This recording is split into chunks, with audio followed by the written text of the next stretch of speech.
A boy hears those words on the playground, and they cut deep. But minutes later, the gym doors open, and the nobody walks on stage in a suit with a badge. The room gasps. The bully's mom drops like a stone. Seems like a happy ending, right? Not even close.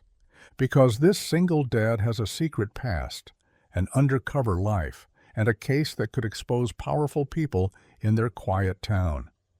Suddenly, the whispers turn into lies. Flyers appear. Friends vanish. Is he a hero or a fraud? Is the boy brave enough to stand when everyone else turns away? When the truth finally hits the mic, who will the town believe? The loudest rumor, or the quiet man who never stopped protecting them? Before we get into the story, comment below where in the world you are watching from today. The morning air carried the first hint of winter's approach as Daniel Hayes trudged along Oak Street toward Jefferson Elementary. Dead leaves crunched beneath his worn sneakers, each step marking time until the inevitable happened. His stomach churned, not from hunger, though breakfast had been just toast and peanut butter again, but from knowing what waited at school. The red brick building loomed ahead. Other kids streamed past him, laughing and shoving each other playfully. Daniel kept his head down and counted sidewalk cracks. 23, 24, 25. "Hey, toilet boy!" The voice cut through the morning chatter like broken glass. Daniel's shoulders hunched forward as Ethan Collins strutted across the playground, his new Nike shoes spotless despite the damp grass. Two other boys flanked him, Ryan and Jake, whose loyalty came cheap when your mom drove the fanciest car in the pickup line. "My dad bought me this." Ethan waved a gleaming smartphone. "Latest model. Bet your dad couldn't afford the box it came in." Daniel clutched his brown paper lunch bag tighter. The sandwich inside, bologna again, seemed to weigh 100 pounds. "Nothing to say?" Ethan stepped closer. His breath smelled like the mint gum his mother always kept in her purse. "Guess you're stupid like your dad. My mom says he cleans toilets because he couldn't do anything else." The words landed like punches. Daniel's eyes burned, but crying would make everything worse.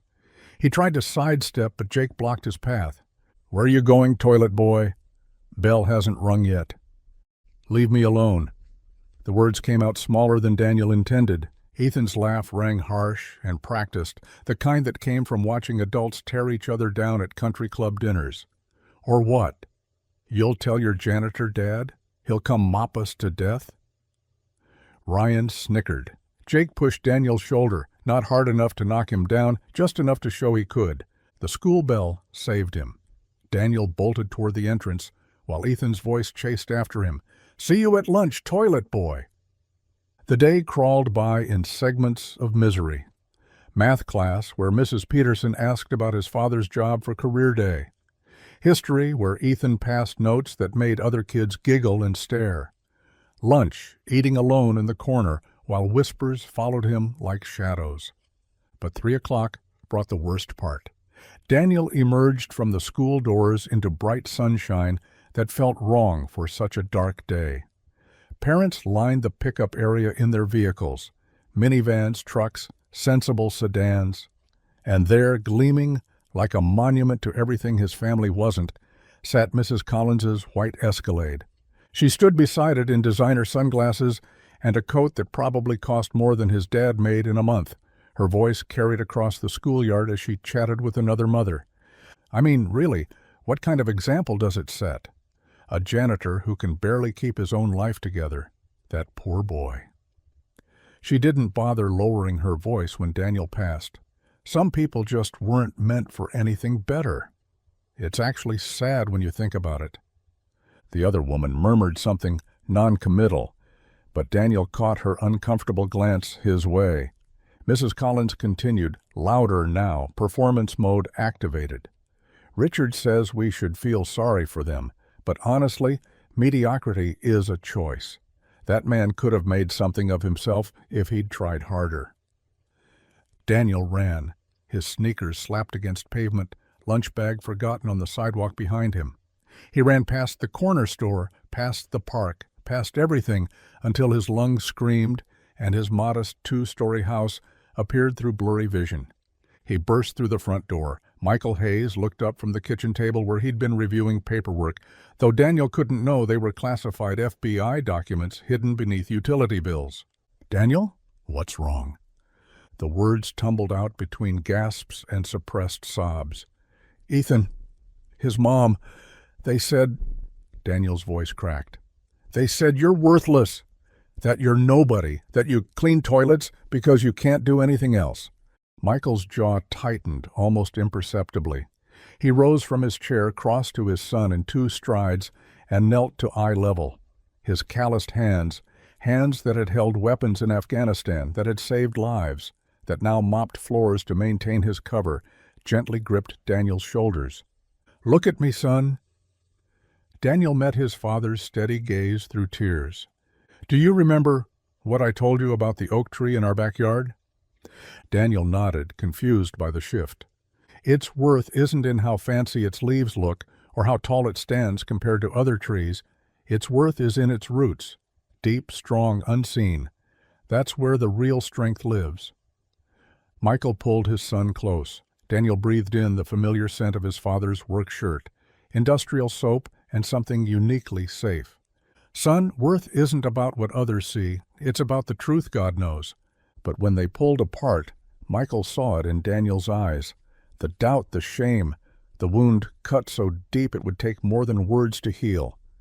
His boy was drowning in other people's judgments, and Michael's secret mission meant he couldn't throw him the lifeline of truth.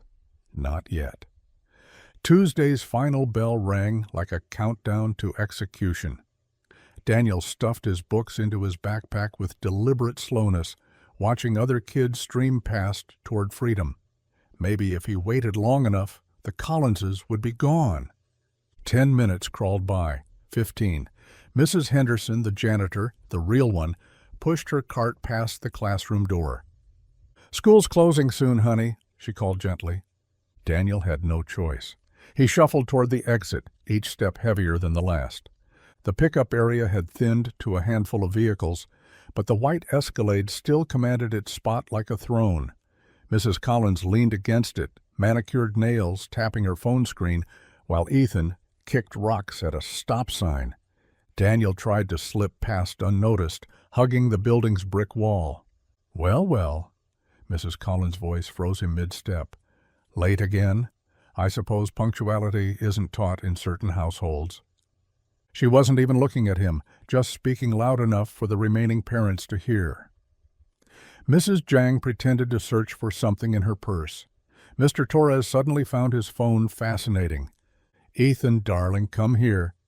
Mrs. Collins beckoned her son with one jeweled finger. "See what happens when people don't value education?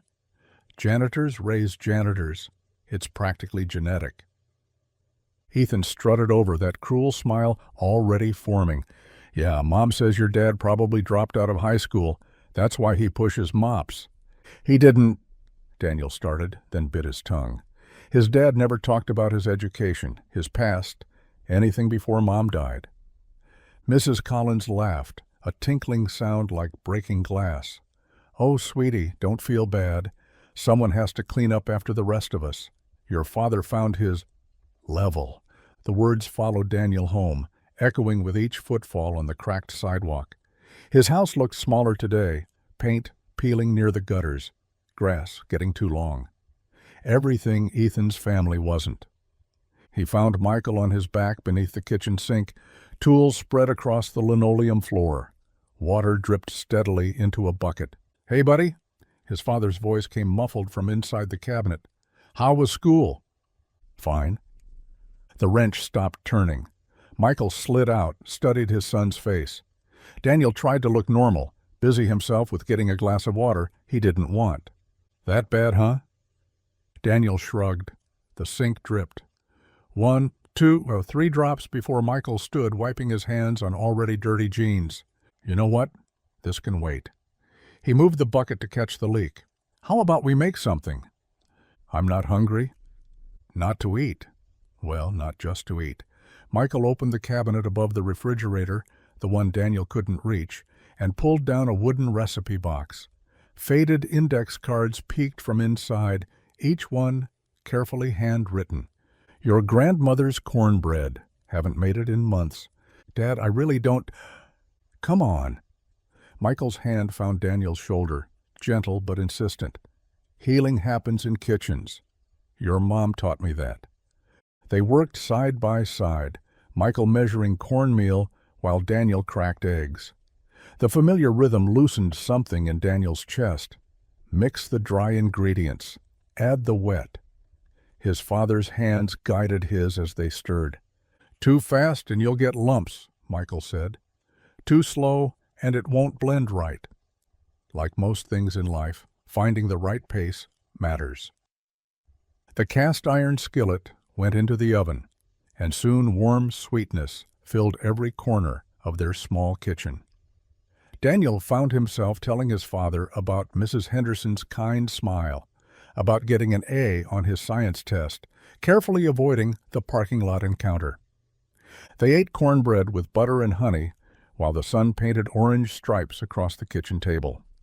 Michael told stories about Daniel's grandmother, how she'd make this same recipe every Sunday, how the whole neighborhood would smell it and know they were welcome. She never had much money, Michael said, catching a drop of honey before it hit the table. But she was the richest woman I knew. You know why? Daniel shook his head. Because she understood that wealth isn't what's in your bank account. It's what you give to others. Kindness, time, love. That's currency that never loses value.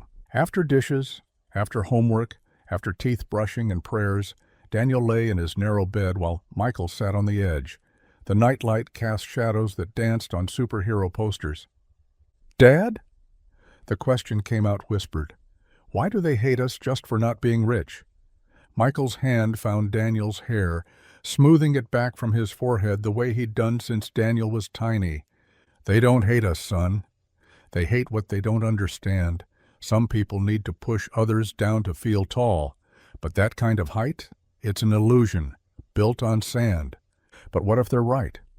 What if we really are less than them? Michael leaned down, kissed his son's forehead. Tomorrow will be different. Sometimes truth takes time to show itself, but it always does. You keep saying that. Because I keep believing it. Daniel's eyes grew heavy, his father's presence solid and reassuring beside him. The words felt like wishes more than promises, but he held on to them anyway, the way a drowning person holds on to driftwood. Maybe tomorrow would be different. Maybe truth would show itself. Maybe his dad really did know something Daniel didn't. The last thing he heard before sleep took him was his father's voice, soft as the darkness. Rest now, my boy. Tomorrow's coming.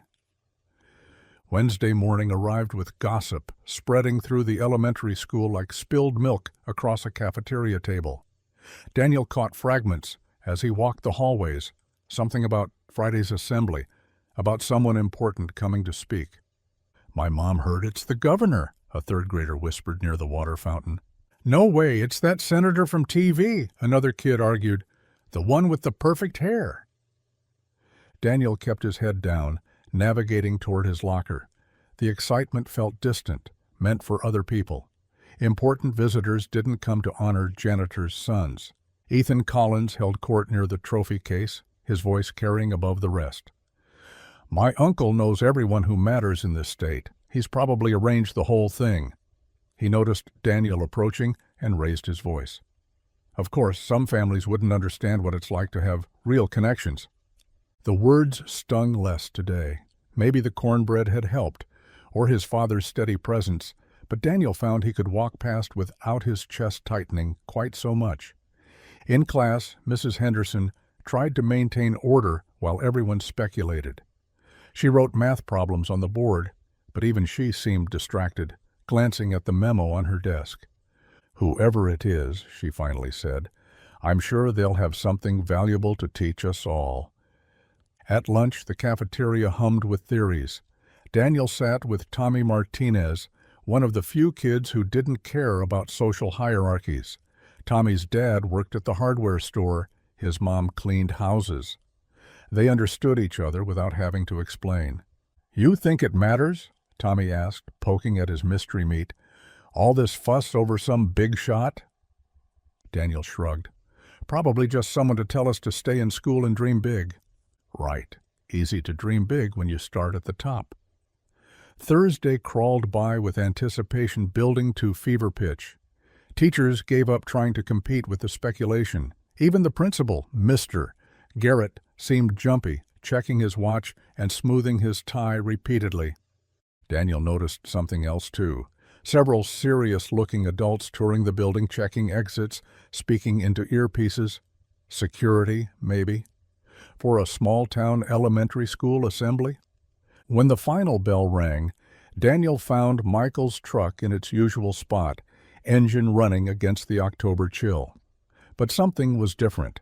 His father wore his good white shirt, the one reserved for church and parent-teacher conferences. A tie hung loose around his neck. "Rough day at work?" Daniel asked, climbing in. Michael adjusted the rearview mirror. "Just meetings. Important ones." "What kind of meetings need a tie?" "The kind that matter." Michael's smile didn't quite reach his eyes. "Buckle up." They drove home in comfortable silence, but Daniel noticed his father checking the mirrors more than usual, taking a different route than normal. When they pulled into their driveway, Michael sat for a moment, engine ticking as it cooled. "Daniel, you know I love you, right? No matter what." "Dad, you're being weird." "Just remember that. Whatever happens, whatever changes, you and me, we're solid, got it?" Daniel nodded, confused but somehow reassured. They headed inside where dinner waited, leftover pot roast that Michael had started in the slow cooker that morning. Another sign something was different. His father only used the slow cooker when he knew he'd be home late. After dishes, after Daniel had wrestled through his homework at the kitchen table, he headed to bed. But an hour later, thirst drove him back to the kitchen for water. He stopped at the hallway corner. Michael sat at the table, surrounded by manila folders and documents. The overhead light cast harsh shadows across his face as he studied each page with intensity Daniel had never seen before. Not the casual attention of someone paying bills or reading the newspaper. This was focused, almost fierce concentration. His father made notes in a small notebook, cross-referencing between files. Some documents had official-looking seals. One folder was stamped with red letters Daniel couldn't quite make out from his hiding spot. Michael rubbed his temples, then pulled out his phone. He typed something quickly, waited, typed again. The screen's blue glow made him look younger and older at the same time. A photo slipped from one folder, a younger Michael in military dress uniform, standing with other soldiers Daniel didn't recognize. His father quickly tucked it back, but not before Daniel glimpsed medals on the uniform, more than he'd ever known his dad had earned. The kitchen clock showed past 11. Michael finally gathered the files, locked them in a briefcase Daniel had never seen before, and placed it in the hall closet behind the winter coats. He stood there for a moment, hand on the closet door, shoulders carrying weight that seemed heavier than any janitor's burden. Daniel crept back to bed, questions multiplying in the darkness. His father had secrets. That much was clear. But what kind? And why now? Outside, a car drove slowly past their house. Then again 5 minutes later. Michael's shadow passed by Daniel's door, checking locks, peering through blinds. Whatever tomorrow's assembly would bring, his father was preparing for it like a soldier preparing for battle. Daniel pulled his blanket higher, remembering his father's words from dinner. "Whatever happens, whatever changes you and me, we're solid." Change was coming. He could feel it in the air, thick as the autumn rain that began pattering against his window. Tomorrow, something would shift in their quiet world. He just hoped they were ready for it. Friday morning arrived sharp and clear, the kind of autumn day that made the maple trees outside Daniel's window glow like fire. He dressed carefully, smoothing his best school shirt twice before heading to the kitchen. Michael stood at the stove, scrambling eggs, already dressed in a dark suit Daniel had never seen before. "You look fancy," Daniel said, pouring orange juice. Important day. Michael's movements were precise, controlled. Military, Daniel realized. Not the casual motions of someone making breakfast, but the efficiency of someone conserving energy for what lay ahead. The assembly? Eat your eggs. They drove to school in silence. Michael parked in a different spot than usual, away from his regular janitor's space near the maintenance shed. Several black SUVs lined the visitor parking area. "See you inside," Michael said, squeezing Daniel's shoulder. "You're coming to the assembly?" "Wouldn't miss it." Daniel wanted to ask more, but students were already streaming toward the entrance. He joined the flow, glancing back to see his father walking toward a side door, met by two men in dark suits who nodded respectfully. The auditorium buzzed with excitement. Parents filled the back rows while students packed the front sections. Daniel found his class's designated area, sliding into a seat between two classmates who barely noticed him, too busy speculating about the mystery guest. Ethan Collins held court 3 rows ahead, his voice carrying over the chatter. "My mom says it's probably the governor, or maybe that billionaire who owns the tech company outside town." Mrs. Collins sat in the parent section, her perfectly styled hair catching the overhead lights. She chatted with other mothers, her laugh tinkling above the noise, gesturing with manicured nails as she no doubt shared her theories about their special visitor. Principal Garrett stepped to the podium, tapping the microphone. The feedback squeal brought instant quiet. "Good morning, students, parents, and staff. Today marks a significant moment for our community." His hands trembled slightly as he arranged his notes. "Recent events have brought changes to our region's law enforcement structure. We're honored to introduce someone who will play a crucial role in keeping our community safe." Daniel's stomach tightened.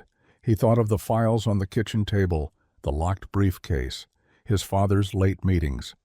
This individual brings exceptional qualifications, military service with distinction, advanced degrees in criminal justice, and extensive undercover experience that required incredible personal sacrifice. Whispers rippled through the crowd. Undercover? Here?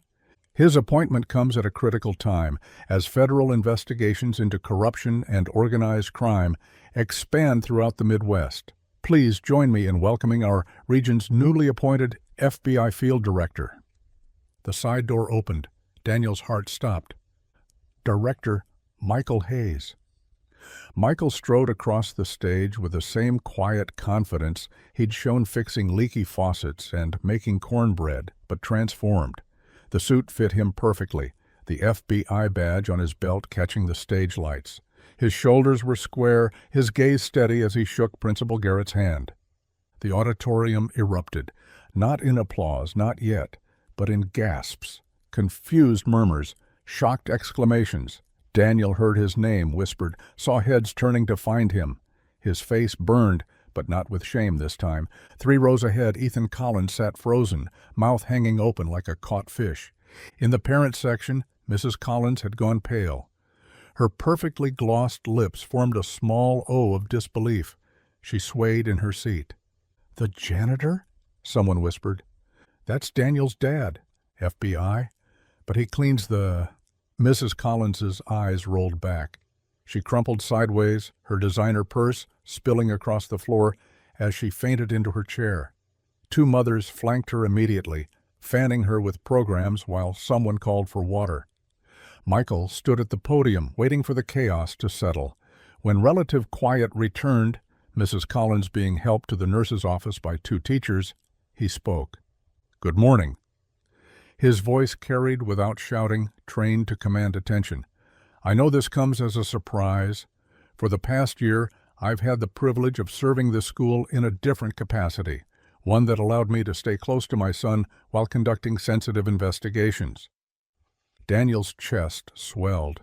His father wasn't just FBI. He'd been undercover, as a janitor, to be near him. "The work we do isn't about glory or recognition. It's about service, about protecting communities like this one from threats you shouldn't have to worry about." Michael's eyes found Daniel in the crowd. "It's about showing our children that integrity matters more than appearances, that hard work in any form has dignity, and that sometimes the people society overlooks are the ones watching over them. The applause started slowly, building to thunder. Parents stood. Teachers wiped their eyes. Daniel's classmates turned to stare at him with new eyes. Not the janitor's kid anymore, but the FBI director's son. Ethan Collins hadn't moved, still frozen in shock, his usual sneer replaced by something Daniel had never seen before. Fear mixed with awe. Michael continued speaking about community partnership, about upcoming safety initiatives, but Daniel barely heard. His father, his hero, stood tall on that stage, the truth finally revealed. The man who'd held him through nightmares, who'd taught him to throw a baseball, who'd mopped these very floors with dignity while others mocked, he'd been protecting them all along. Daniel sat straighter, the words that had wounded him on Monday now meaningless echoes. Worthless nobody? He almost laughed. The pizza boxes spread across their kitchen table like a feast. Pepperoni for Daniel, veggie supreme for Michael. Daniel hadn't stopped talking since they'd walked through the door, his words tumbling over each other between bites. Dad, when Jake's mom saw you on stage, she literally gasped so loud, the whole row heard her. Daniel grabbed another slice, cheese stretching. And Ethan, he looked like he'd swallowed a bug, a really big bug. Michael chuckled, dabbing grease from his chin with a napkin. The kitchen felt warmer tonight, the usual shadows chased away by Daniel's joy. How long have you been FBI? Like, actually FBI, not pretending to be a janitor. Daniel's eyes sparkled with curiosity. 12 years. Michael took a sip of root beer. Joined right after my second tour in Afghanistan. Daniel's slice paused midway to his mouth. 12 years? But that means when Mom was alive? She knew. Supported me through training at Quantico, through the early assignments. Michael's voice softened. Your mother understood service. She was proud. Why didn't you tell me? Would you have been able to keep that secret at school when Ethan was calling me names? Daniel considered this, then shook his head. Probably would have blurted it out the first time he said something mean. Exactly. The work I was doing required complete cover. Even one slip could have endangered investigations, maybe lives. Investigations into what? Daniel leaned forward, pizza forgotten. Bad people doing bad things. Fraud, money laundering, sometimes worse. Michael chose his words carefully. The janitor job wasn't just cover. It let me observe, listen, gather information. People never thought to hide from someone pushing a mop. That's so cool. Like a spy movie, but real? Michael smiled, but something flickered in his eyes. Less exciting than movies make it seem. Mostly paperwork and patience. Do people at the FBI building still think you're a janitor? Are you going to surprise them too? My team knows who I am, has from the start. But yes, there are folks at various facilities who'll be surprised come Monday. Daniel grinned, imagining their faces. This is the best day ever. Well, except for when the Packers won the Super Bowl, but this is really close.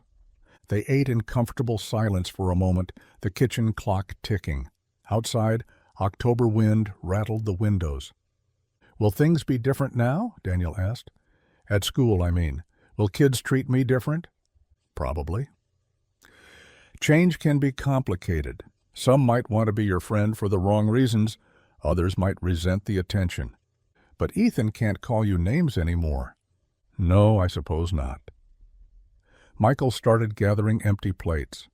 Though I hope you remember what I taught you, someone's job doesn't define their worth. The janitors at your school, the cafeteria workers, they all deserve respect. I know, Dad. You taught me good. Michael's phone buzzed on the counter. He glanced at the caller ID, his expression shifting. Hayes here? Daniel watched his father's face harden, the celebration draining from his features. Michael turned toward the window, voice dropping low. When did this come through? I see. Yes, I'm aware of the connection. No, we proceed as planned. I'll be there. He ended the call, stood still for a moment with his back to Daniel. Dad? Everything okay? Michael turned, forcing a smile that didn't reach his eyes. Just work stuff. Hey, why don't you clear the table while I take care of these boxes? Daniel stacked plates, carrying them to the sink. Is it about bad guys? Something like that. Are you going to catch them? That's the plan. Daniel ran water over the dishes, pride swelling in his chest. His dad caught bad guys. His dad was FBI. Tomorrow at school, when anyone asked, he could say those words out loud. Behind him, Michael crushed the pizza boxes for recycling, his movements automatic, while his mind worked through the phone call. The Collins family business, construction and development, had financial irregularities going back years. Shell companies, inflated contracts, possible kickbacks to city officials. Mrs. Collins's brother sat at the center of it all. And now they knew Michael was investigating them. Daniel hummed while loading the dishwasher, unaware of his father's troubled thoughts. Michael watched his son, so happy, so innocent of what was coming. The investigation would get ugly. The Collins family had resources, lawyers, connections. They'd fight back with everything they had. Mrs. Collins had fainted from shock today. When she recovered, that shock would turn to fury. And fury from someone with her influence could make their lives very difficult. Dad, can I tell Tommy about the undercover stuff? He won't believe it. Let's keep the details between us for now, okay? The FBI part is public, but the specifics of my work need to stay private. Like a secret mission? Something like that. Daniel finished with the dishes, grabbed his backpack. I'm going to do homework. Miss Peterson assigned this essay about heroes, and now I actually have something amazing to write. He bounded upstairs, leaving Michael alone in the kitchen. Through the window, streetlights flickered on. Somewhere out there, the Collins family was likely meeting with lawyers, planning their response. Michael closed his eyes, whispering into the quiet kitchen. Lord, give me strength for what's ahead. Protect Daniel from the storm that's coming. Help me be the father he needs, the agent justice requires. Guide my steps in your truth. The wind picked up outside, branches scraping against the siding, like fingers tapping for attention. Michael checked the locks, turned off the kitchen light, and headed to his study. There was work to do. Michael set his phone on the counter, the weight of tomorrow already pressing against his shoulders. Upstairs, he found Daniel propped against his pillows, scribbling in his hero essay notebook. Time for lights out, buddy. 5 more minutes. I'm on a roll about your tactical training. Tomorrow, sleep's important for FBI kids, too. Daniel grinned, closing the notebook. Michael sat on the edge of the bed, smoothing the worn quilt Daniel's mother had made years ago. The fabric held memories in every stitch. Dad, were you scared when you went undercover? Every day. Fear keeps you sharp, reminds you what matters. What mattered most? Getting home to you. Daniel's face softened. Michael tucked the quilt around his son's shoulders, the same ritual since he was small. Hey, Dad. Mrs. Collins looked pretty shocked today. People don't like their assumptions challenged. She looked scared, too. When she woke up, I mean. Tommy's mom had to help her to her car. Michael studied his son's face. How did that make you feel? I don't know. Good at first. Then, weird. Like maybe I shouldn't be happy about someone fainting. That's called compassion. Hold on to it. Michael kissed Daniel's forehead, turned off the lamp. In the doorway, he paused. Tomorrow might feel different at school. Remember what we talked about. Your worth comes from here. He tapped his chest, not from what others say. I know, Dad. But knowing and feeling were different beasts entirely. Saturday morning arrived gray and drizzly. Michael dropped Daniel at school, watching him disappear through the entrance.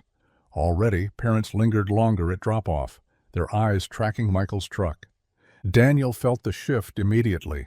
Conversations stopped when he passed. Fingers pointed, whispers trailed behind him like smoke. That's him, the janitor's kid. My mom says his dad's FBI now. No way. Has to be fake. In first period, kids twisted in their seats to stare. Some smiled nervously, others looked suspicious. Daniel focused on his textbook, but the words swam. At lunch, the cafeteria buzzed with energy. Daniel carried his tray to his usual corner table. Before he could sit, Ethan's voice boomed across the room. "Hey everyone, Daniel thinks his dad's some big shot now." Heads turned. Forks paused midair. Ethan strutted over, his crew flanking him. "My mom says your dad's pretending to be important. Everyone knows he used to clean toilets. Once a janitor, always a janitor." Laughter rippled through nearby tables. Daniel's hands clenched around his tray, knuckles white. "What, no comeback? Did your fake FBI dad teach you to be silent?" Heat crawled up Daniel's neck. His father's voice echoed, "Dignity, son? Always dignity." Daniel set his tray down carefully, met Ethan's eyes. "My dad taught me that every honest job has honor. Janitors, teachers, FBI agents. The only shameful thing is tearing others down to feel bigger." Ethan's smile faltered. "Whatever, loser. Your dad's still a nobody playing dress-up." Daniel sat, unwrapped his sandwich. His hands shook slightly, but he took a bite anyway. Around him, whispers resumed, but quieter now, thoughtful. The afternoon dragged. In art class, Sophia Chen slid him a note. "I think your dad's cool. Small kindnesses amid the storm." After school, Michael picked him up, reading his son's slumped shoulders immediately. "Rough day?" "Ethan says you're pretending, that you're still just a janitor." Michael pulled into traffic, considering. "Feel like taking a detour?" "There's somewhere I want to show you." They drove to a modest building on Oak Street, the Veterans Community Center. American flags flanked the entrance. Inside, fluorescent lights illuminated mismatched furniture and walls covered with military photos. "Michael!" An older black man in a Marine's cap waved them over. "Wasn't expecting you today." "Daniel, meet Sergeant Williams. We served together in Afghanistan." Williams shook Daniel's hand firmly. "Your dad saved my life twice. Once in Kandahar, once with my VA benefits." Michael reddened. "Williams exaggerates." "Do I? Who spent 6 hours on hold with the VA last month? Who drove me to 3 different appointments?" Other veterans gathered around. Michael listened to each one, really listened. An elderly woman worried about her heating bill. A young man with a prosthetic leg needed help with job applications. Michael took notes, made calls, connected people with resources. Daniel watched his father work, not commanding or boastful, just present, respectful, useful. A Vietnam veteran in a wheelchair rolled over. "Your boy?" "Yes, sir, Daniel. This is Colonel Morrison." Morrison studied Daniel. "Your dad comes here every week, doesn't advertise it, doesn't want credit, just shows up. Even when he was working as a janitor? Especially then. Easier to serve when you're not worried about your reputation." As they helped set up chairs for the evening support group, Daniel noticed how the veterans treated his father, not with the nervous awe from the school assembly, but with genuine warmth, trust, gratitude. Michael helped Williams fill out a housing application, explaining each line patiently. "Dad," Daniel whispered, "why didn't you tell me about this place?" "Service isn't meant for show. It's just what we do." An hour later, they headed home through the drizzle. Daniel pressed his face to the window, processing. "Those people really need you." "We need each other. Community works that way. Ethan's mom would never come here." "Maybe not. But that's her loss." Daniel turned to study his father's profile. "You really were undercover? Even here?" "The job required it. But this," Michael gestured back toward the center. "Oh, this was never cover. This was always real." The rain intensified, drumming against the windshield. Daniel thought about Ethan's sneers, his mother's contempt. Then he thought about Williams's gratitude, Morrison's respect. "Dad, I'm glad you're FBI. But I think I'm more glad you're you." Michael's throat tightened. He reached over, squeezed his son's shoulder. "That's all I've ever wanted to be, son. Just me, trying to do right." They drove home through puddles that reflected streetlights like scattered stars, each one a small beacon in the growing dark. Saturday morning arrived crisp and golden, perfect for the farmer's market. Daniel pulled on his jacket while Michael grabbed reusable bags from the pantry. "Apples, honey, and maybe some of Mrs. Peterson's bread?" "And cinnamon donuts," Daniel added hopefully. "We'll see." The market sprawled across Main Street, bustling with families and vendors. Almost immediately, Daniel noticed the shift.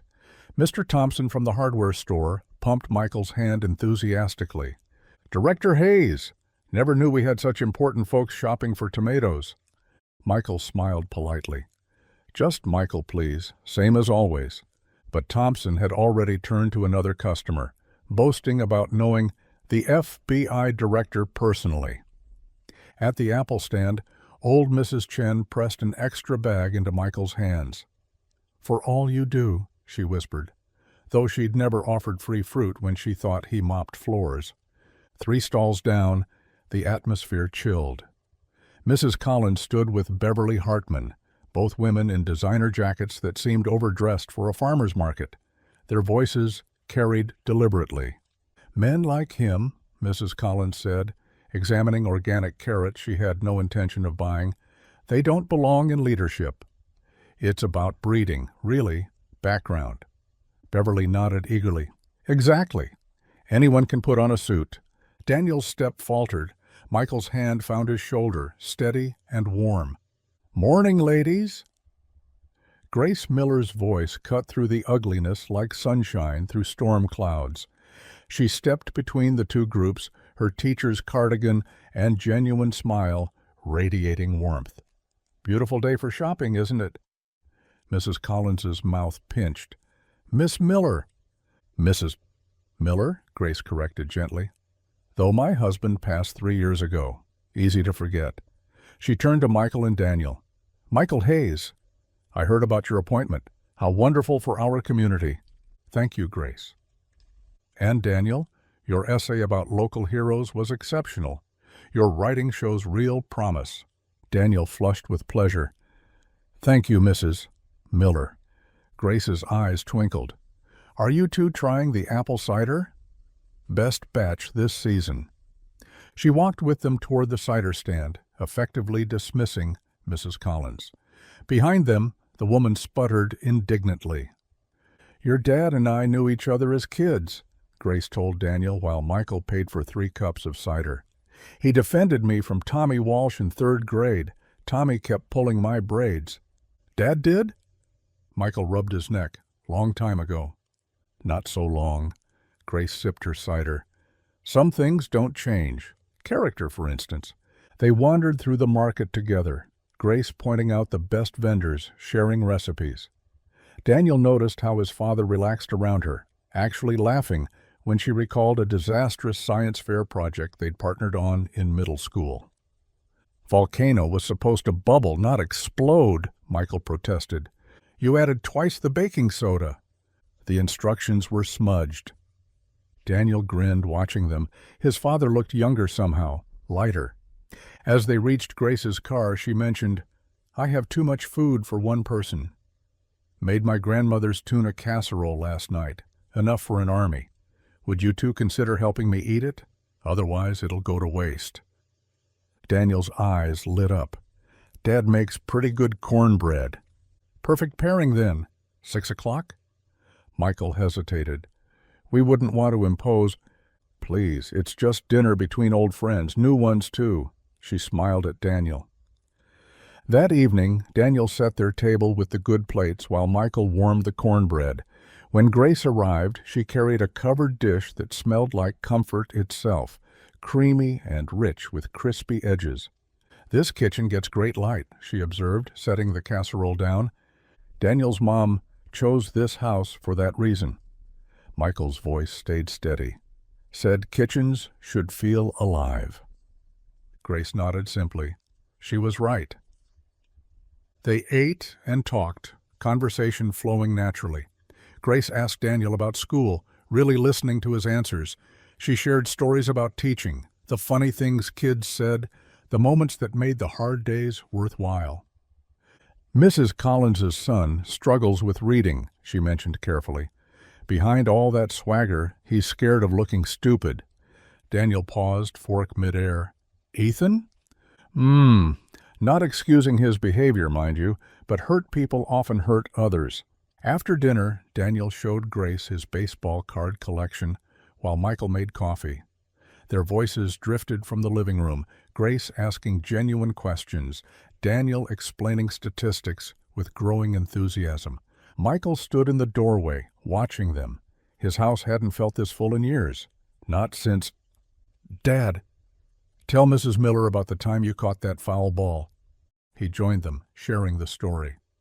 Grace laughed at the right moments, gasped when Daniel demonstrated the one-handed catch. As she prepared to leave, she insisted on helping with dishes. Guests don't clean, Michael protested. Friends do. They worked side by side at the sink, Daniel drying, the three of them moving in easy rhythm. At the door, Grace hugged Daniel. Thank you for sharing your evening with me. Thank you for the casserole. It was really good. She smiled at Michael. Old friends shouldn't be strangers. After she left, Daniel helped his father finish tidying. I like her. Yeah? She's nice. Real nice, not fake nice like some people. Michael stored the leftover casserole carefully. She always was genuine, even as kids. Why'd you lose touch? Life happened. Different colleges, different paths. Her husband was a good man. My Jennifer was... He smiled softly. Everything. Daniel leaned against the counter. Think she'll come again? Would you like that? Yeah, the house felt happier. Michael pulled his son close. The kitchen still smelled like casserole and coffee, like warmth and possibility. Me too, son, me too. Monday morning arrived with gray clouds that matched Michael's mood. He sat at his desk in the regional FBI office, surrounded by bankers' boxes and manila folders. Each document painted a darker picture of the Collins family trucking empire. False manifests, unreported interstate shipments, money flowing through shell companies like water through a sieve. His partner, Agent Rodriguez, whistled low. This goes deep, Mike. We're talking federal charges. I know. Michael rubbed his temples. My son goes to school with their kid. Tough spot. Want me to take lead? No, this is my job. He closed the file. But it's going to get ugly. At breakfast, Michael watched Daniel push cereal around his bowl. Son, I need to tell you something. Daniel looked up. My work involves investigating some prominent families in town. The Collins family is one of them. Daniel's spoon clattered. Ethan's family? Yes. This means things at school might get harder before they get easier. Kids might say things, mean things, because their parents are upset. Because you're doing your job? Because change scares people, and when powerful people feel threatened, they sometimes lash out. Daniel nodded slowly, like how Ethan got meaner after the assembly. Exactly like that. Michael squeezed his shoulder. Remember, you didn't choose this fight, but we'll face it with dignity. At school, the whispers started before Daniel even reached his locker. By lunch, Ethan had organized his followers into a cruel chorus. They surrounded Daniel on the playground. Janitor FBI, Janitor FBI, exclamation mark. The chant echoed across the blacktop. Daniel's face burned. Other kids watched, some laughing, some uncomfortable, none stepping forward. Your dad's a fake, Ethan shouted over the chanting. My mom says he's just jealous of successful people. That's why he's making up lies about us. Daniel's hands balled into fists, but he remembered his father's words about dignity. He tried to walk away, but the circle tightened. Where are you going, janitor boy? Gonna clean some toilets? The chanting grew louder. Janitor FBI! Janitor FBI! Exclamation mark. That's enough. Grace Miller's voice cut through the noise like a blade. The children immediately fell silent.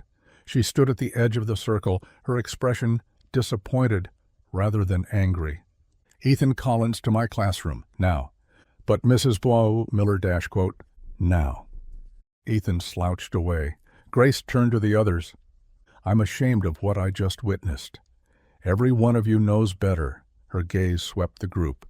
Daniel's father serves our community with honor, but even if he really was a janitor, would that make this acceptable? Shuffling feet, downcast eyes. Janitors keep our school clean and safe. They deserve respect, not mockery. Everyone who chanted will write a one-page essay on the dignity of honest work. Due tomorrow. Groans rippled through the group. Would you prefer 2 pages? Silence. Daniel, come with me, please. In her empty classroom, Grace handed him a tissue. Daniel hadn't realized he'd been crying. I'm sorry you experienced that. They hate me. No. They're repeating what they hear at home. Fear makes people cruel. She sat on the edge of her desk. Your father is brave, Daniel. It takes courage to stand up to powerful people. That threatens some folks. Why can't they just leave us alone? Because your father's integrity holds up a mirror to their choices. Not everyone likes what they see. After school, Michael immediately noticed Daniel's slumped shoulders and red-rimmed eyes. Instead of driving home, he turned toward the county road. Where are we going? Somewhere we can breathe. They drove in comfortable silence through farmland and forest until Michael pulled off at a hidden path. A short walk brought them to a secluded pond, its surface mirror-smooth. Your mom and I came here when life felt heavy. Michael picked up a flat stone. Watch. He skipped it across the water 5 hops before it sank. How'd you do that? Practice. And the right angle. He handed Daniel a stone. Low and fast, like you're trying to slice the water. Daniel's first attempt plunked straight down. The second managed 1 skip. Better. Here, like this. Michael adjusted his son's grip. They stood at the water's edge, the only sounds their stones hitting water and birds calling overhead. Daniel's 10th try achieved 3 skips. Yes, did you see that, Dad? Perfect form. They continued throwing stones as the afternoon light softened. Finally, Daniel asked, Were you mad when Mrs. Miller told you about the chanting? How did you... She called you, didn't she? Michael nodded. Not mad, sad. For you, for Ethan, for all of it. Ethan's parents are criminals? That's for the courts to decide. My job is to gather evidence. But you think they are? Michael selected another stone carefully. People make choices, son. Sometimes those choices hurt others. When that happens, there must be accountability. Even for rich people? Especially for rich people. Power without accountability is dangerous. Daniel threw a stone that managed 4 skips. The kid said you're jealous, that you're making things up. What do you think? I think you'd rather be home with me than working late on their stupid case. Michael's stone achieved 6 perfect skips. You're right, but sometimes we do hard things because they're necessary. Like standing up to bullies? Exactly like that. He handed Daniel another stone. People can throw stones at you, but what matters is how far your faith and courage will carry you. See how the stone skips? Each bounce takes it further, even though it gets hit each time. Daniel smiled faintly, understanding dawning. We're like the stones. We rise each time we touch down, carrying forward on faith. They stayed until sunset, filling their pockets with smooth stones, sharing quiet conversation. Daniel's shoulders straightened with each successful skip, each small victory over gravity and doubt. 2 weeks passed in a blur of investigations and whispered accusations. The autumn air turned crisp as October painted the town in gold and rust. Banners stretched across Main Street announcing the annual Harvest Fair, and the scent of apple cider drifted from vendor booths. Grace caught Daniel after class on Friday. Have you heard about the youth speaking contest tomorrow? Daniel shook his head, already backing toward the door. First prize is $50. She handed him a flyer. The theme is what makes a hero. I think you have something worth saying. I'm not good at speeches. You're good at truth. That's harder. That evening, Daniel showed Michael the flyer while they folded laundry together. Grace thinks I should enter. Michael smoothed a worn towel. What do you think? Everyone will stare at me. They stare anyway. Daniel picked at a loose thread on his sleeve. What if I mess up? Then you'll learn something. That's not failure, that's growth. Daniel spent the night writing, crumpling pages, starting over. Michael found him asleep at the kitchen table at midnight, pencil still in hand, surrounded by crossed-out drafts. Saturday arrived with cloudless skies. The fairgrounds bustled with families, the air sweet with kettle corn and fresh donuts. Daniel's stomach churned as he registered for the contest. "Number 7, the volunteer said, pinning a card to his shirt. You'll go after Emma Patterson." Michael found seats in the front row of folding chairs arranged before the small wooden stage. Grace arrived moments later, carrying 3 cups of hot cider. "He's nervous," Michael said. "Good. Means it matters to him." The contest began. Children spoke about firefighters, soldiers, comic book characters. Emma Patterson described her grandmother who fought cancer. Daniel's hands shook as his turn approached. The announcer called his name. The walk to the podium felt endless. Daniel gripped the edges, his note cards trembling. The crowd blurred into faces, some curious, some cold. He spotted Ethan 3 rows back, arms crossed, waiting for him to fail. His voice cracked on the first word. "Heroes!" He stopped, swallowed, tried again. "Heroes don't always wear capes." The microphone squealed. Someone coughed. Daniel's eyes found his father's steady gaze. "My dad used to clean buildings at night. People called him a janitor, like it was something shameful. They said he was nobody special." Mrs. Collins shifted in her seat, her lips pursed. But while he mopped floors, he was protecting our country. He worked undercover, sacrificing recognition to keep us safe. When my mom died, he could have taken an easier path, could have let grief win. Instead, he chose to raise me alone, working nights so he could walk me to school each morning. Daniel's voice grew stronger, filling the space between the vendor booths and carousel music. He taught me that worth isn't measured by money or titles. It's measured by how you treat people when no one's watching, by choosing right over easy, by standing up even when powerful people try to knock you down. Several parents glanced toward the Collins family. My dad is my hero, not because he's FBI, not because of any job, but because he never gives up on me. Even when kids mock me, even when their parents spread lies, he shows me every day that integrity matters more than popularity. Daniel's eyes swept the crowd, landing finally on Ethan. Real heroes don't need to make others feel small to feel big themselves. They lift people up.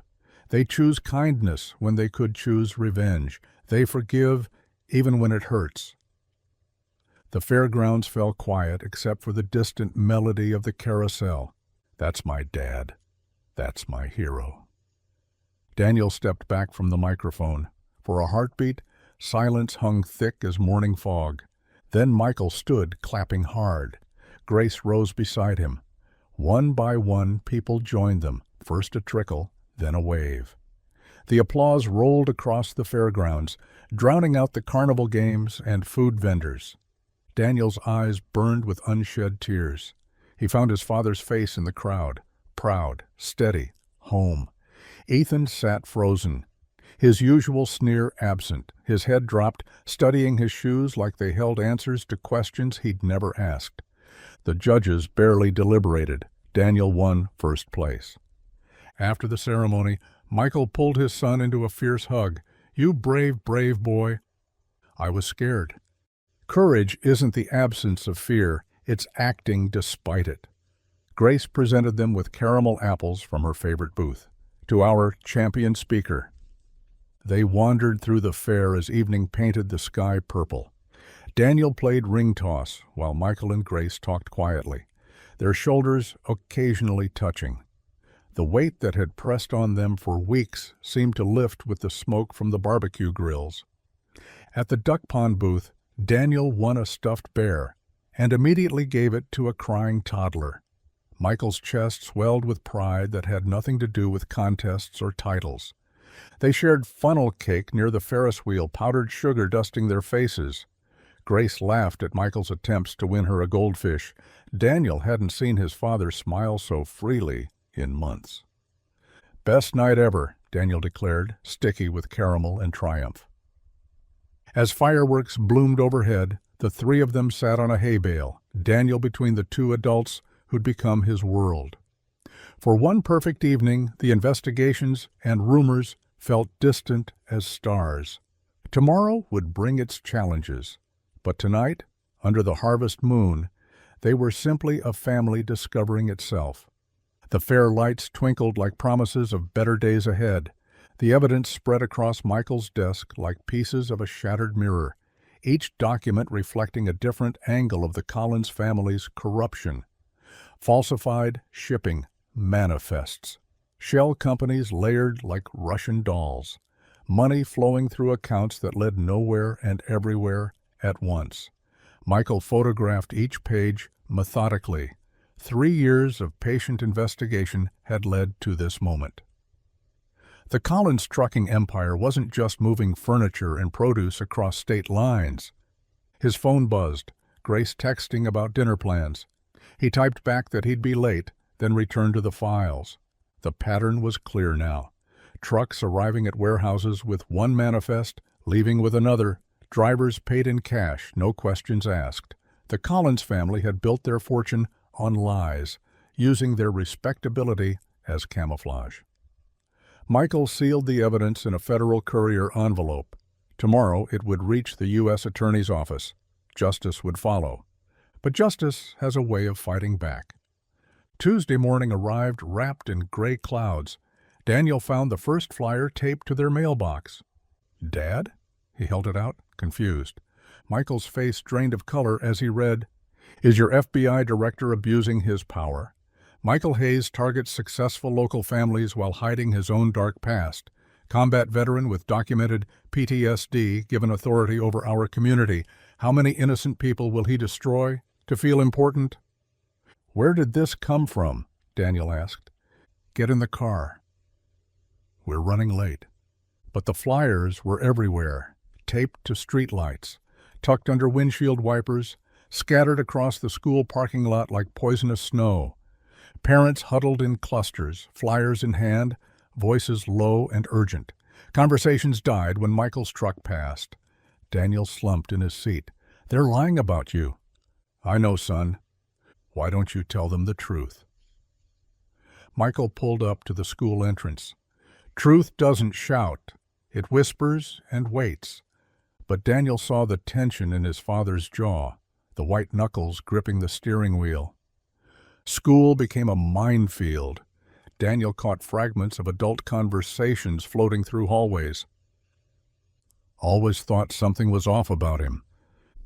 PTSD makes people unpredictable. Targeting the Collins family because they're successful. During lunch, even kids who'd congratulated him after the fair speech now kept their distance. Ethan held court at his usual table, voice carrying across the cafeteria.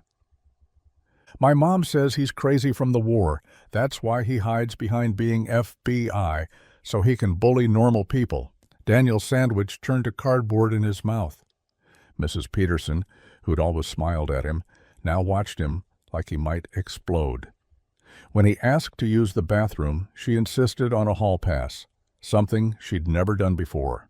Grace found him sitting alone during recess, knees pulled to his chest. "The other kids won't talk to me." She sat beside him on the cold concrete.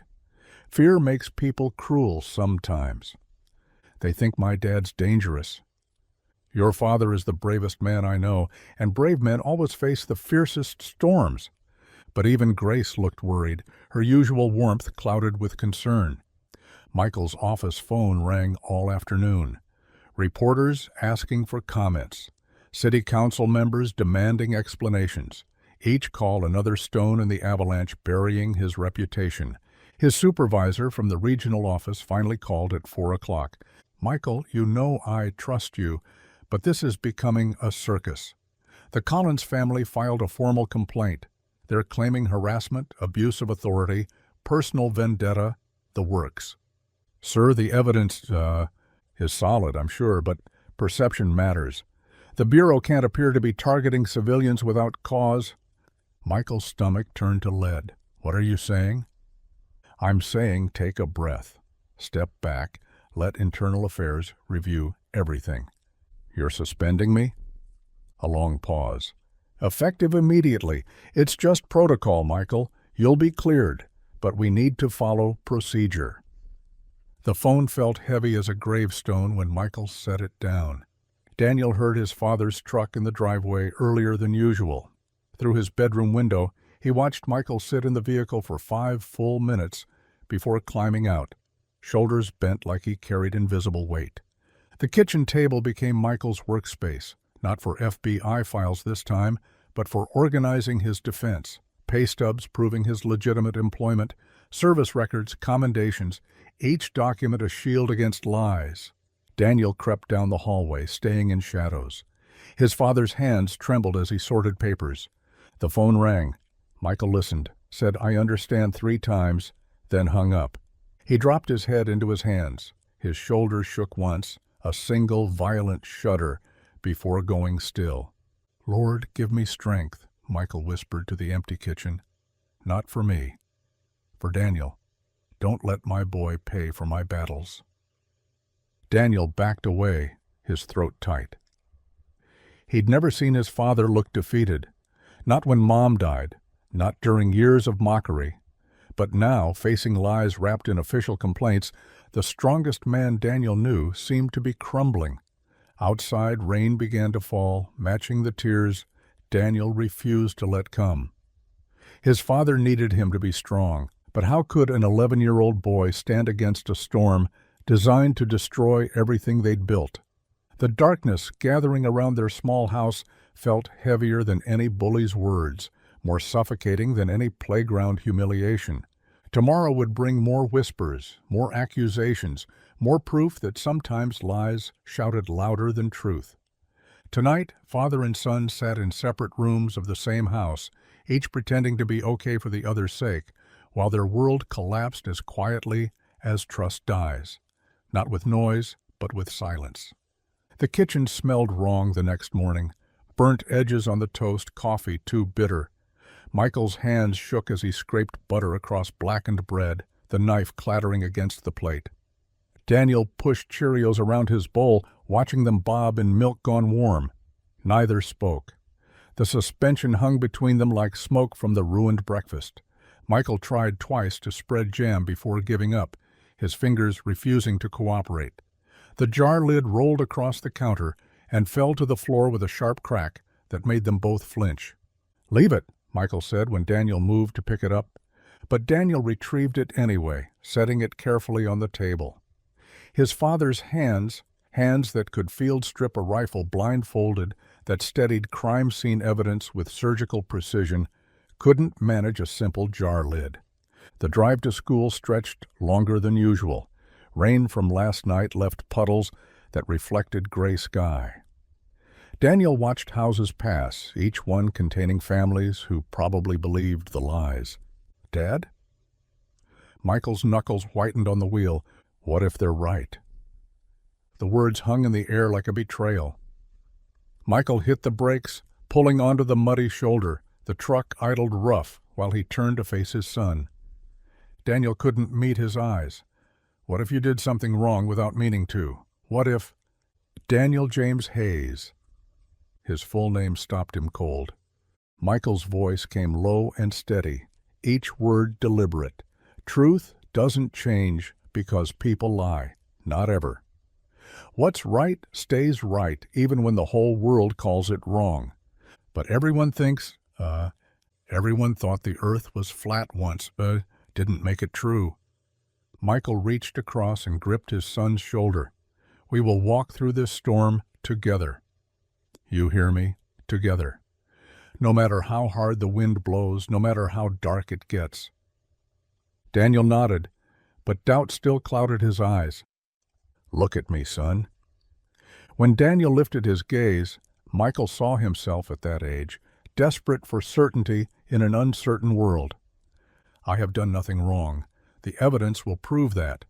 But even if the whole town turns against us, even if we lose everything, we keep our heads high, because we know the truth."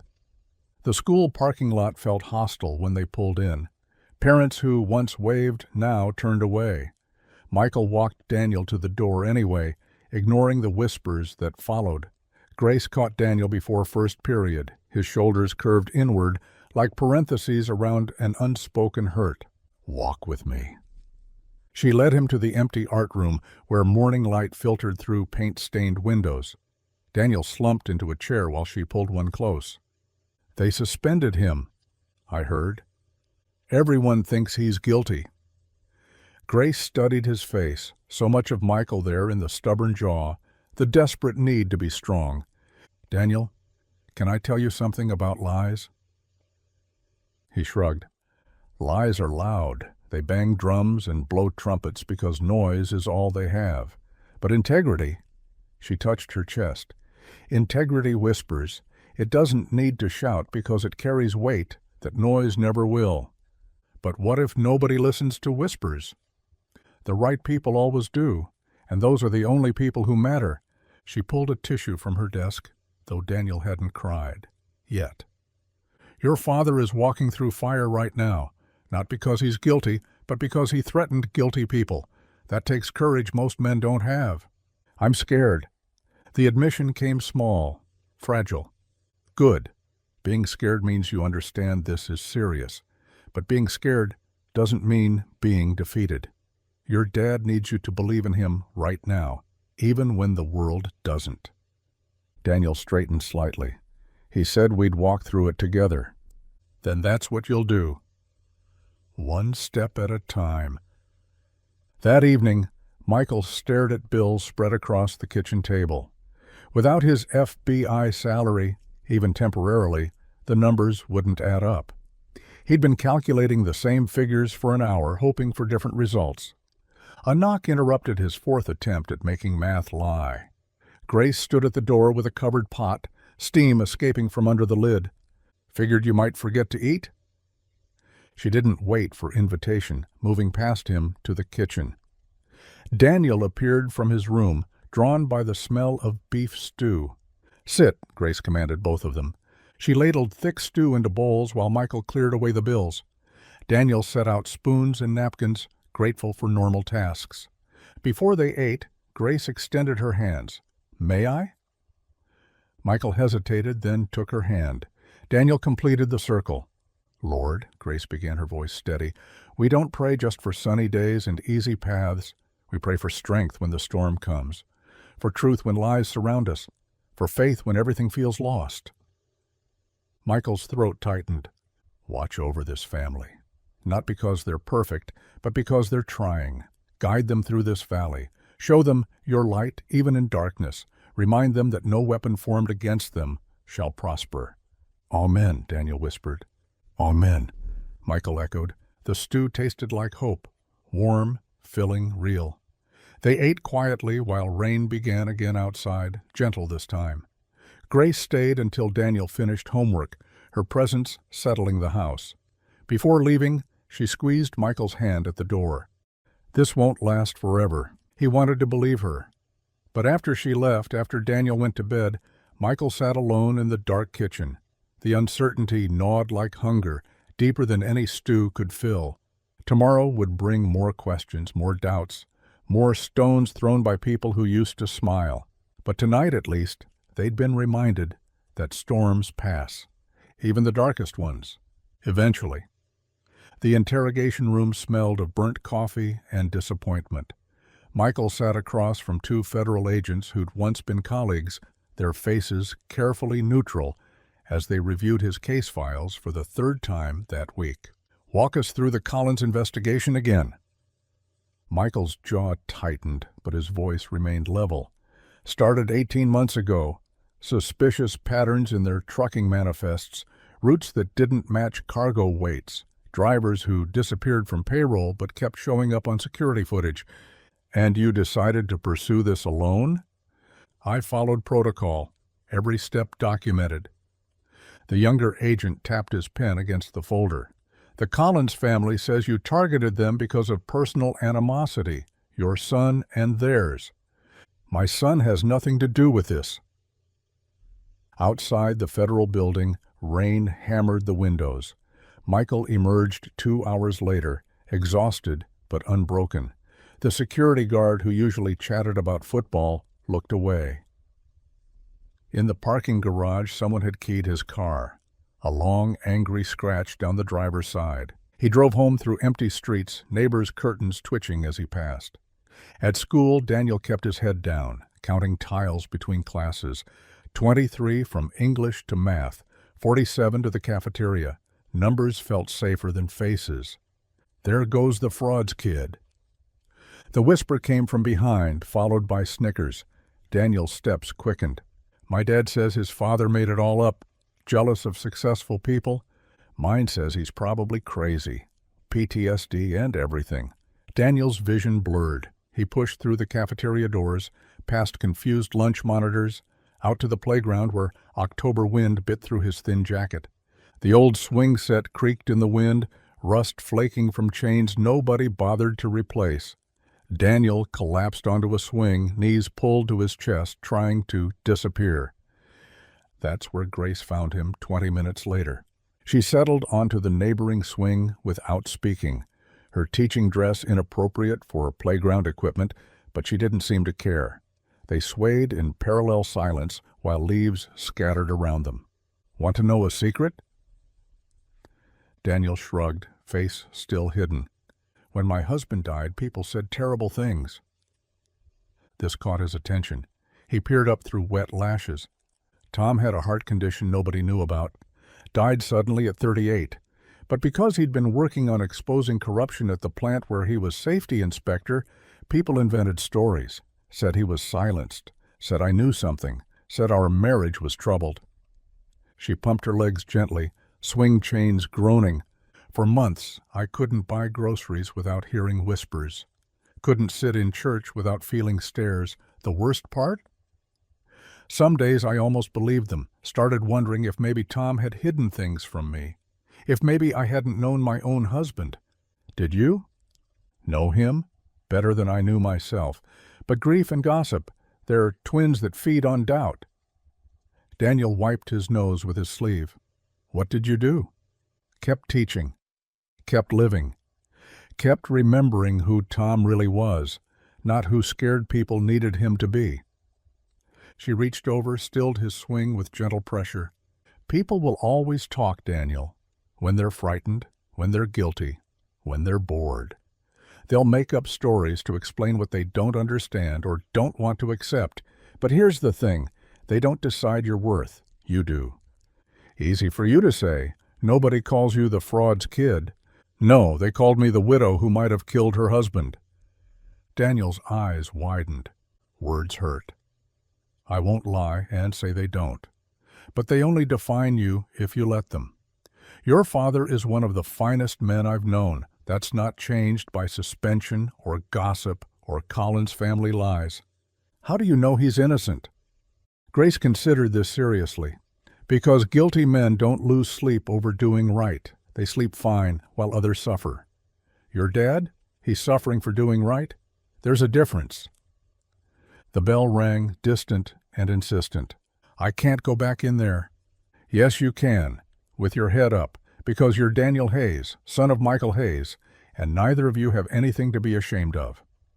That night, Michael spread papers across the living room floor, creating a maze of evidence Daniel had to navigate to reach the kitchen.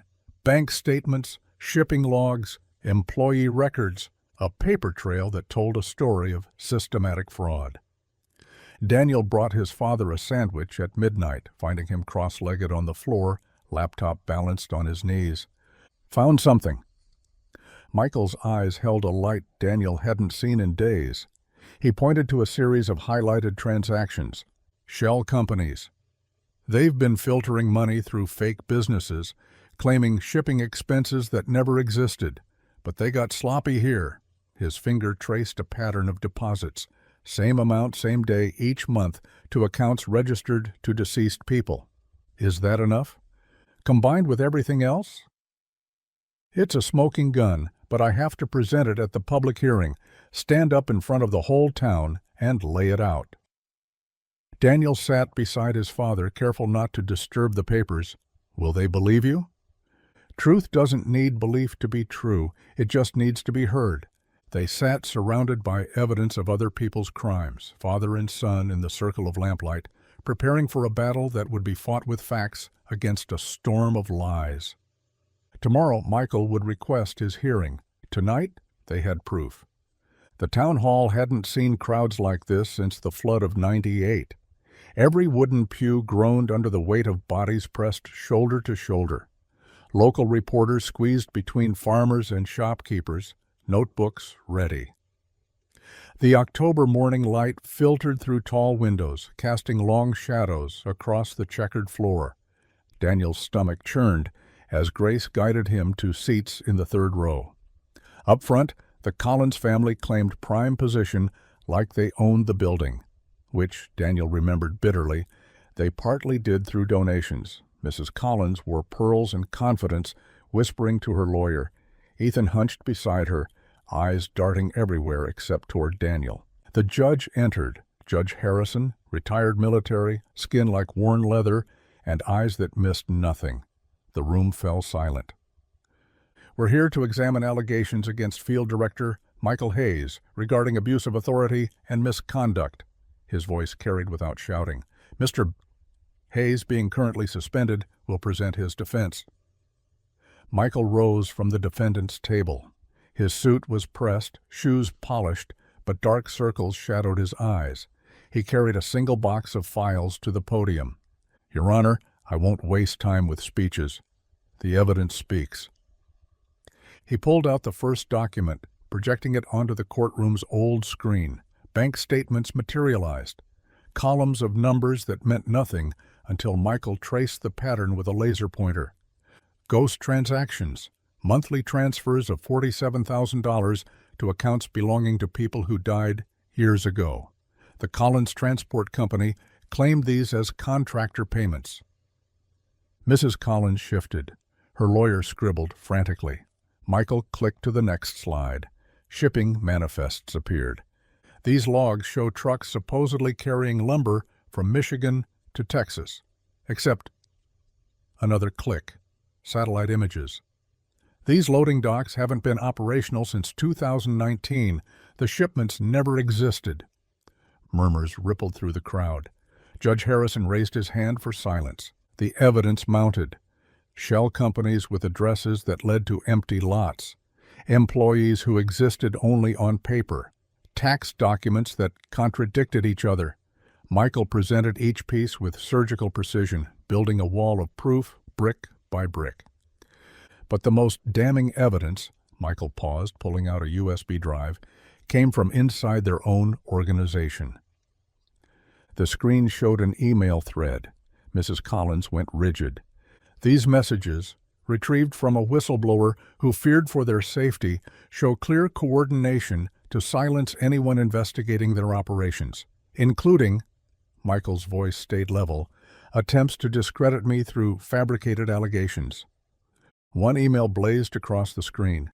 Make sure everyone knows about his PTSD. Say he's unstable. Use the kid if you have to. Grace's hand tightened around Daniel's. Ethan sank lower in his seat. The whistleblower provided recordings too. Static crackled, then Mrs. Collins' voice filled the hall. I don't care if he's FBI. He's still just trailer trash playing dress-up. We'll bury him before he touches our business. The crowd gasped. Several people turned to stare at Mrs. Collins, whose face had drained of color. Michael continued for another hour, methodical as a surgeon.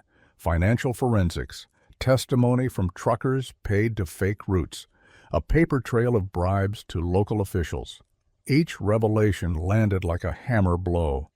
"Your Honor," Michael concluded, setting down his final document, "I've been called many things. Janitor, nobody, fraud. But I'm none of those things. I'm a federal agent who took an oath to pursue truth, regardless of personal cost. The suspension against me was orchestrated by criminals desperate to protect their empire." Judge Harrison leaned forward. "Mrs. Collins, would your counsel like to respond?" Her lawyer stood, sweat beading his forehead. We need time to review these allegations." "You've had 3 weeks since the suspension was filed," the judge interrupted. "Present your counter-evidence now or remain silent." The lawyer shuffled papers uselessly. Mrs. Collins grabbed his arm, hissing something, but he shook his head. They had nothing. Judge Harrison stood. The room held its breath. "Based on the evidence presented, I find the allegations against Field Director Michael Hayes to be entirely fabricated, malicious, and criminal in nature. Mr. Hayes is cleared of all charges and immediately reinstated to his position with full back pay and a formal commendation for his investigative excellence." The hall exploded. People leaped to their feet, applauding. Someone shouted, "About time!" "Furthermore," the judge continued over the noise, "I'm referring the Collins family matter to federal prosecutors for immediate action. Bailiff, ensure they don't leave the building." Mrs. Collins swayed, gripping her chair. Ethan looked up at his mother with something like horror, as if seeing her clearly for the first time. Daniel couldn't contain himself anymore. He burst from his seat, dodging bodies and chairs, racing toward the front. His father turned just in time to catch him, and Daniel crashed into his arms, sobbing openly. "I knew it, Dad. I knew you were telling the truth." Michael held his son tight, his own eyes wet. Around them the applause continued, neighbors and strangers alike acknowledging what Daniel had always known. His father was exactly who he'd claimed to be. A man of integrity, a protector, a hero not because of his badge, but because of his character. Grace watched from her seat, tears streaming freely, as father and son embraced in the middle of the chaos. The scent of grilled burgers drifted across the church lawn. Red checkered tablecloths fluttered in the breeze, anchored by bowls of potato salad and pitchers of lemonade. Children raced between the oak trees while adults clustered around picnic tables, their voices mixing with the distant sound of gospel music from the pavilion speakers. Michael stood near the grill, accepting handshakes from a steady stream of neighbors. Each grip came with an apology, a confession, or simply a nod of respect. "Should have known better than to listen to gossip," Tom Peterson admitted, pumping Michael's hand. "My daddy always said judge a man by his actions, not rumors." "No hard feelings, Tom." Behind him, 3 veterans from the center commandeered a table, waving Michael over. Frank, the eldest, with silver stubble and bright eyes, pulled him into a bear hug. "Knew you were the real deal from day one," Frank declared loud enough for half the picnic to hear. "This man spent his Saturdays helping me sort through 40 years of VA paperwork. Never asked for anything, never mentioned being FBI, just showed up and served." The other veterans nodded, raising plastic cups of sweet tea in salute. Across the lawn, Daniel darted between defenders in an impromptu soccer game. The same boys who'd avoided him now passed him the ball, shouting encouragement. Even Marcus, who'd echoed Ethan's taunts weeks ago, high-fived him after a goal. "Nice shot, Daniel." The transformation felt surreal. Daniel's shoulders had lost their defensive hunch. His laugh rang clear, unguarded. When he missed a kick and tumbled into the grass, he bounced up grinning, instead of checking to see who might mock him. Michael watched his son, a smile tugging at his lips. A gentle touch on his elbow drew his attention. "Mind if I steal you for a minute?" Grace stood beside him, holding 2 cups of lemonade. They walked to a sprawling oak tree at the edge of the festivities. Its shade created a pocket of calm. Grace smoothed her sundress and settled onto the grass. Michael joined her, accepting the lemonade gratefully. "Strange how different today feels from last month," Grace observed, watching families mingle. "Like night and day. People are complicated, quick to judge, slow to apologize, but she gestured at the crowd, capable of change. Michael studied her profile. Sunlight filtered through the leaves, catching the auburn in her hair. You never doubted, though. Not once. Grace picked at a blade of grass. I've learned to look past surfaces. My late husband taught me that. Her voice softened. David was quiet like you. People mistook his gentleness for weakness until they needed him. Then they saw his strength. How long has it been? 4 years this December. Car accident on black ice. She exhaled slowly. I thought I'd never smile again. But time has a way of softening edges. They sat in comfortable silence, watching Daniel score another goal. His teammates cheered, lifting him briefly off the ground. He's different, Grace said. Lighter, thanks to you. You stood by him when everyone else... Stop. She turned to face him fully. You're the one who showed him what integrity looks like. I just reminded him to believe what he already knew.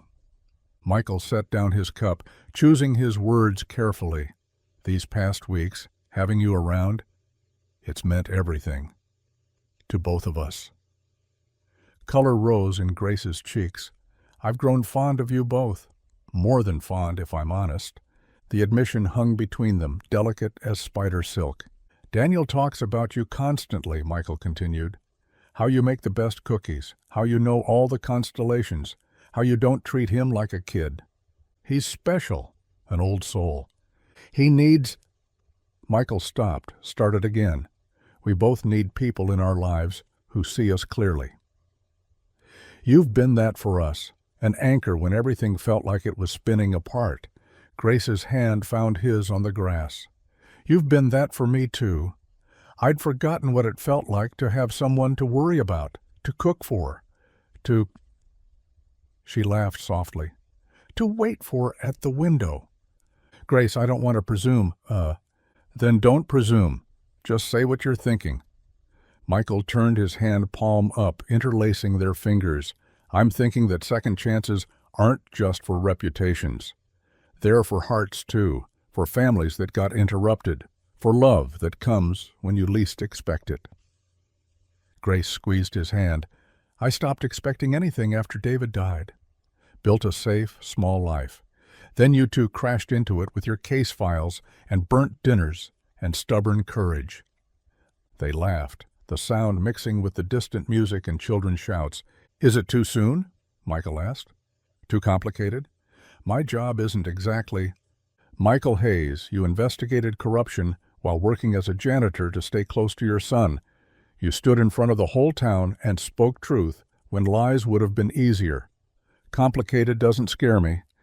Daniel jogged over, grass stains on his knees, face flushed with exertion. He flopped down between them, immediately noticing their joined hands. Finally, he announced dramatically, I thought I'd have to draw you a map. Grace laughed, bright and free. Michael ruffled his son's sweaty hair. Smart mouth.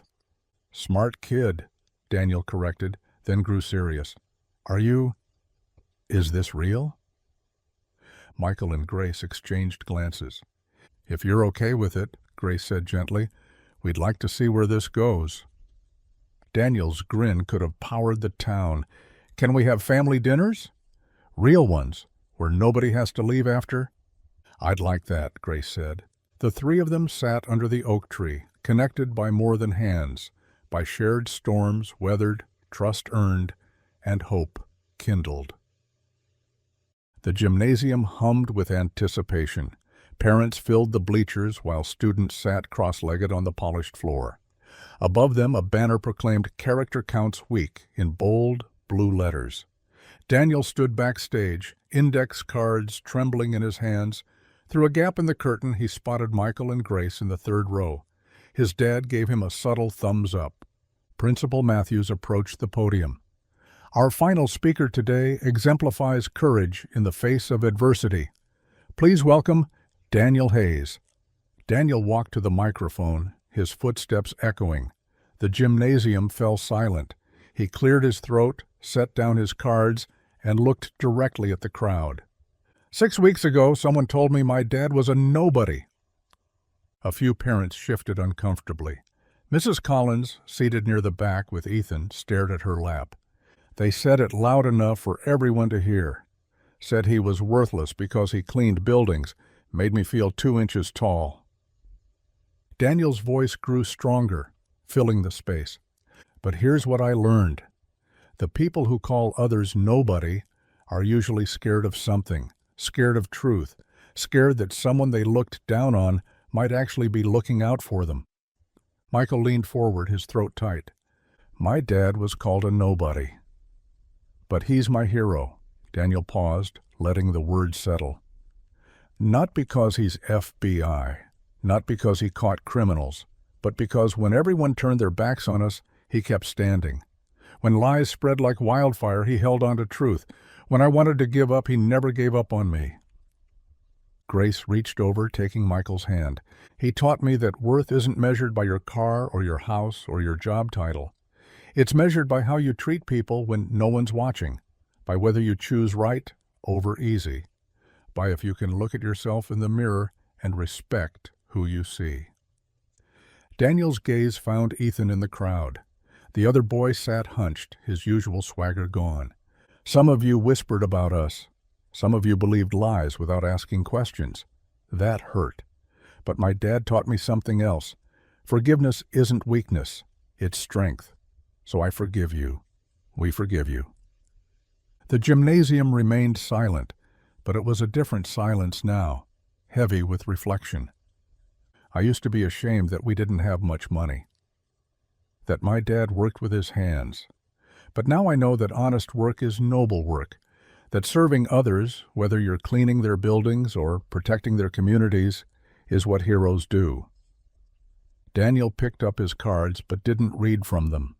My dad never gave up on doing what's right, even when it cost him, even when people he protected turned against him. That's character, that's courage, that's love. His voice cracked slightly on the last word. He saw his father's eyes glistening. So yeah, my dad was called a nobody, but he's somebody to me. He's everything to me, and I'm proud to be his son. Daniel stepped back from the microphone. For a heartbeat, nothing happened. Then Grace stood, clapping. Michael rose beside her. One by one, parents and teachers joined them. Soon the entire gymnasium was on its feet, applause thundering off the walls. Daniel's eyes swept the crowd, landing on Mrs. Collins. She sat frozen, Ethan beside her, both unable to speak or move as the ovation continued around them. Principal Matthews returned to the podium, wiping her eyes. Thank you, Daniel. That's what courage looks like. Daniel walked off stage into his father's waiting embrace. Michael held him tight, whispering, I'm so proud of you, son. So proud. Grace wrapped her arms around both of them. After the assembly, they walked out together into the afternoon sun. The October air carried hints of wood smoke and dying leaves. Daniel ran ahead, kicking through a pile of orange and gold, his laughter bright as church bells. He's going to be okay, Grace said softly. Better than okay. Michael watched his son leap over a bench. He's finding his voice. Like father, like son. They walked slowly, hands linked, in no rush to leave this moment behind. Grace? Michael stopped walking. For the first time in years, it feels like home again. She squeezed his hand. For me too. Daniel had reached the parking lot. He spun around, walking backward, arms spread wide against the blue sky. Come on, Dad. The future's waiting. Michael smiled, the expression transforming his whole face. The weight he'd carried for so long, grief, doubt, loneliness, seemed to lift with each step forward. They walked toward Daniel, toward the car, toward whatever came next. The sun painted everything gold, the trees, the sidewalk, their joined shadows stretching behind them. In the distance, church bells rang the hour. Daniel grabbed both their hands, pulling them faster, his joy infectious. Michael looked at his son, at Grace, at the life rebuilding itself from fragments of pain into something whole and good. Their journey of redemption had not just restored his honor. It had given them a new family, a stronger faith, and the unshakable knowledge that worth came not from titles or wealth, but from love freely given and courageously sustained. The future was indeed waiting, and for the first time in a very long time, Michael couldn't wait to meet it.